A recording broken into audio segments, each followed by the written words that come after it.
Hello दोस्तों, इस video में हम जानेंगे कि एक भिन्न तथा परिमेय संख्या यानी एक फ्रैक्शन और रेशनल नंबर में क्या अंतर होता है।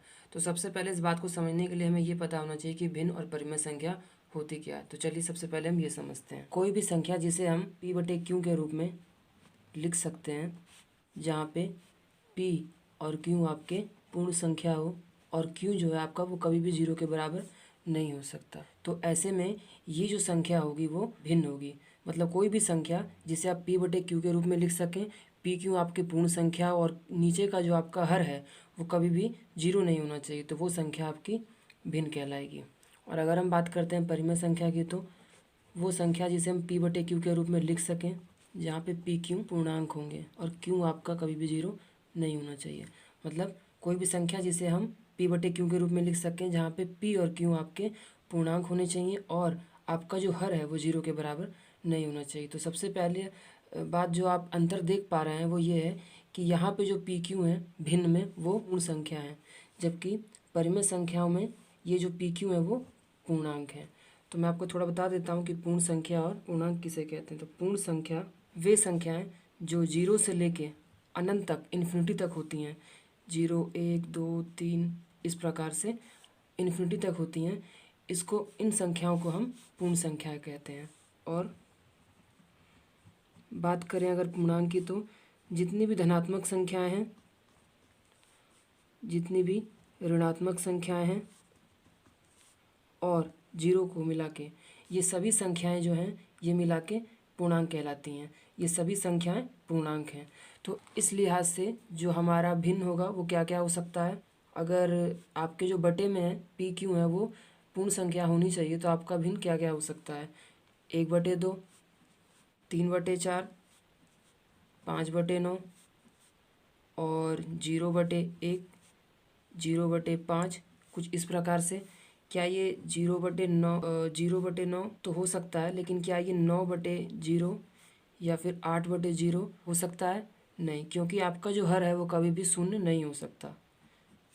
तो इसीलिए ये यहाँ पे नहीं हो सकती। ये दो संख्याएं जो हैं ये आपकी भिन्न नहीं हो सकती। और इन सभी में बाकी में ये सारे भिन्न हैं। तो अगर हम बात करें किसी भिन्न का अगर हर 0 हो जाता है तो क्या होगा, तो इसका जो मान है वो अपरिमित हो जाएगा। ठीक है, मतलब अनंत हो जाएगा। तो इसीलिए हम ऐसा कहते हैं कि क्यों जो है वो 0 के बराबर नहीं होना चाहिए। और अगर हम बात करें परिमेय संख्या की, तो ये क्या क्या हो सकती हैं।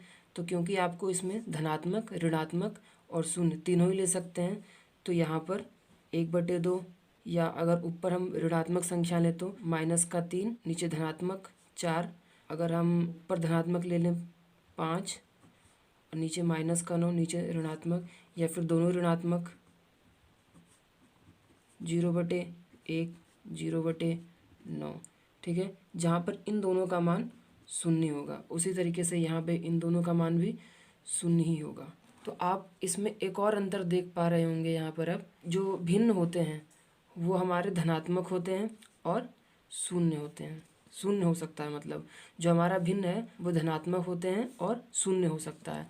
लेकिन जो हमारी परिमेय संख्या है वो धनात्मक भी है और ऋणात्मक भी है और साथ ही साथ शून्य भी है। तो आप दूसरा अंतर देख पा रहे हैं कि आपका जो भिन्न है वो हमेशा या तो धनात्मक होगा या फिर शून्य होगा। लेकिन अगर बात करें वहीं परिमेय संख्या की, तो ये धनात्मक, ऋणात्मक और शून्य तीनों ही हो सकती है। इसके बाद है, अगर आप देखें तो ये जितने भी भिन्न हैं, ये सभी परिमेय संख्या भी हैं। क्यों? क्योंकि परिमेय संख्या क्या होती है, कोई भी संख्या जिसे हम p बटे क्यू के रूप में लिख सकें, p क्यू पूर्णांक हो और आपका जो हर है वो शून्य के बराबर नहीं होना चाहिए, क्यों जो है वो 0 नहीं होना चाहिए। तो आप यहाँ पे देखिए, क्या ये सभी जो भिन्न हैं p बटे क्यू के रूप में है? हाँ, p बटे क्यू के रूप में है। क्या p क्यू यहाँ पे पूर्णांक है?